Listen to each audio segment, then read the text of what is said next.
Ευχαριστώ, κύριε Πρόεδρε. Κύριε Υπουργέ, λίγο την προσοχή για να κάνουμε μια κουβέντα που μπορεί να είναι και παραγωγική.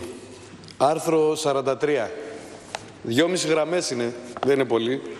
Σε όλα τα δημόσια νοσοκομεία και λοιπούς φορείς που εποπτεύονται από το Υπουργείο Υγείας συνίσταται ειδικός κλάδος νοσηλευτών επισκεπτών μεών τριτοβάθμιας εκπαίδευσης. Και οι νοσηλευτές δευτεροβάθμιας εκπαίδευσης και ΕΕ, αυτοί δεν είναι νοσηλευτές? Νοσηλευτές και νοσηλεύτριες που δουλέψανε για 20, 25, 30 χρόνια από την επαύριο της εφαρμογής αυτού του νόμου παύουν να είναι νοσηλευτές? 15.000 από τους 30.000 νοσηλευτές που έχει αυτή τη χώρα δεν θα είναι νοσηλευτές?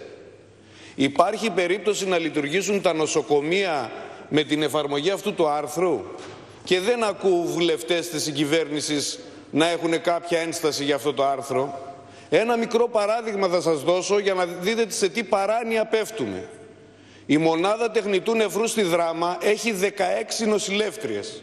Από αυτές οι 9 νοσηλεύτριες είναι ΔΕΕ, η μία είναι ΙΕ και οι 6 είναι πανεπιστημιακής και τεχνολογικής κατεύθυνσης. Από την επαύριο της εφαρμογής αυτού του νόμου δεν θα λειτουργήσει η μονάδα τεχνητού νεφρού στη Δράμα. Από την επαύριο της εφαρμογής αυτού του νόμου, οι νοσηλεύτριες ΔΕΕ και ΙΕ δεν θα παρέχουν ιατρική φροντίδα στους ασθενείς. Δεν θα μπορούν να δουλέψουν σε εξωτερικά ιατρία, σε έκτακτα, νυχτέρια και εφημερίες και ο κύριος Υπουργός απλώς μας κοιτάει ή συνομιλεί με τον συνεργάτη του. Ναι, τα έχετε ακούσει, αλλά περιμένουμε να μας πείτε μια δικαιολογία. Πώς, επειδή διατείνεστε ότι είστε υπέρ. Κύριε Καραγιαννίδη, θα απαντήσει όταν πρέπει ο Υπουργός. Δεν θα απαντήσει τώρα. Θα πάρει το λόγο και θα τοποθετηθεί. Δεν θα μου απαντήσει τώρα, κύριε Πρόεδρε, ξέρω τι κάνω. Περιμένουμε λοιπόν όταν θα δευτερολογήσει να μας πει μια απάντηση γι' αυτό. Πώς θα λειτουργήσουν τα νοσοκομεία? Πώς θα λειτουργήσουν τα νοσοκομεία χωρίς ΔΕΕ και ΙΕ? Γιατί ξαφνικά αυτοί οι άνθρωποι δεν είναι νοσηλευτές και νοσηλεύτριες, είναι δουλάκια. Όταν τους χρειαζόμαστε και μας κάνουν τη δουλειά, υπερβαίνουν το καθηκοντολόγιο τους και κάνουν παραπάνω πράγματα, γιατί έτσι μόνο μπορούν πλέον να λειτουργήσουν τα νοσοκομεία, είναι καλά. Τώρα που είναι να τους κόψουμε επιδόματα, να τους βάλουμε στην άκρη για να τεθούν και σε διαθεσιμότητα, είναι όλα ωραία. Θα μας πει πώς θα λειτουργήσουν χωρίς τις 15.000 ανθρώπους τα νοσοκομεία σε αυτή τη χώρα? Δεύτερον, ο κύριος Ντινόπουλος έφερε μια τροπολογία, την 2246/2015 του Υπουργείου Εσωτερικών για το παρατηρητήριο των ΟΡΤΑ, με την οποία καταργούνται τα όσα περιθώρια οικονομικής αυτοτέλειας των Δήμων έχουν απομείνει και έτσι ολοκληρώνεται ο μνημονιακός κλειός στην τοπική αυτοδιοίκηση. Τι προτείνει αυτή η τροπολογία? Γιατί ο κύριος Ντινόπουλος είπε την μισή τροπολογία, στην οποία θα μπορούσαμε και να συμφωνήσουμε. Η άλλη μισή λοιπόν προτείνει τα εξής. Πρώτον, πιο ασφικτικό έλεγχο διαμέσου του παρατηρητηρίου στους δήθεν πλεονασματικούς δήμους και περιφέρειες. Δημιουργία αποθεματικού 4% από τους ΚΑΠ, τα οποία είναι χρήματα της τοπικής αυτοδιοίκησης, για την εξυγίανση των μη πλεονασματικών δήμων. Αύξηση δημοτικών τελών, τοπικών φόρων, εισφορών στους Δήμους που έχουν ελλείμματα, δηλαδή ακόμα περισσότερα χαράτσια στους δημότες.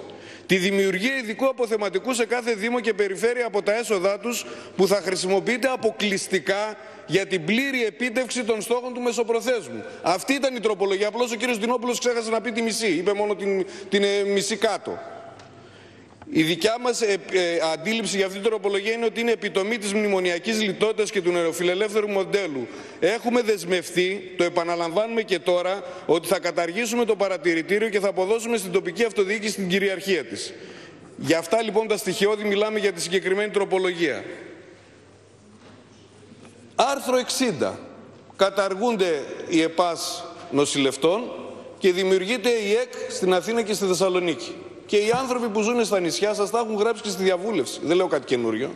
Οι άνθρωποι που κατοικούν στη Βόρεια Ελλάδα, παραδείγματος χάρη στην Αλεξανδρούπολη, οι άνθρωποι που κατοικούν στην Ήπειρο, στα Γιάννηνα, στη Δράμα, αυτοί θα πρέπει να πάνε να σπουδάσουν στη Θεσσαλονίκη, στην Αθήνα, αυτό το ΙΕΚ. Νομίζετε ότι ο κόσμος έχει τόσα χρήματα που να μπορεί να πάει στην Αθήνα και στη Θεσσαλονίκη να σπουδάσει σε αυτό το ΙΕΚ? Πώς θα γίνει αυτό το πράγμα? Μισό λεπτό, θα σας το διαβάσω.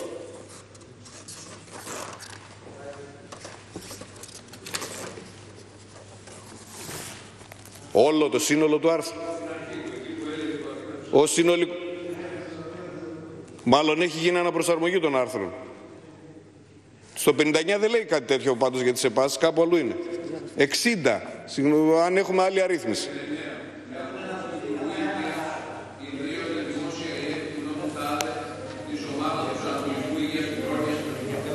Πρώτον δεν ακούγεστε και δεύτερον συνεχίστε και θα απαντήσετε όταν έρθει η ώρα σας.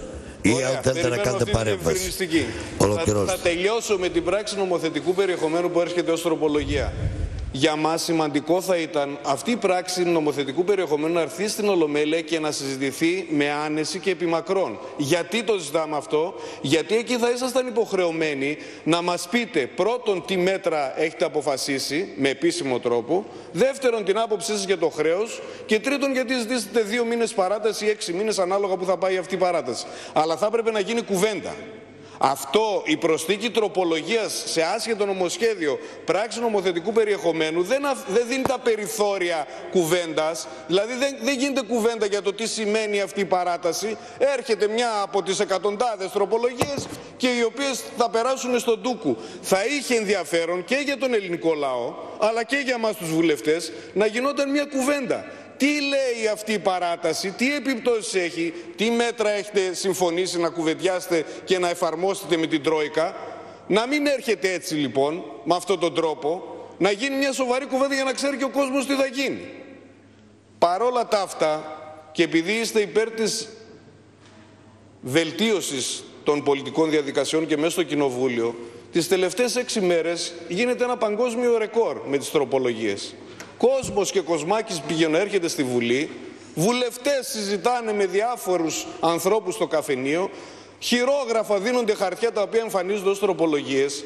Λίγο δηλαδή πριν την κατάρρευση της Πομπίας, εμφανίζεται ένας οριμαγδός τροπολογιών, θα πιάσουμε τις 300 από την προηγούμενη Πέμπτη και αυτό εσείς το λέτε λειτουργία της κοινοβουλευτικής δημοκρατίας. Αν δεν είναι έτσι, και υποτίθεται ότι ήρθατε από το 10 το Πασόκ και από το 12 εσείς μαζί με το Πασόκ να βελτιώσετε τη λειτουργία του πολιτικού συστήματος και του Κοινοβουλίου. Αν δεν γίνεται έτσι, με κάποιον άλλο τρόπο. Και επιτέλους έχετε ολοκληρώσει, κύριε Καραγίδη. Ολοκληρώνω. Ας εφαρμοστεί ο κανονισμός. Άσχετες τροπολογίες, άσχετο νομοσχέδιο να μην περνάνε.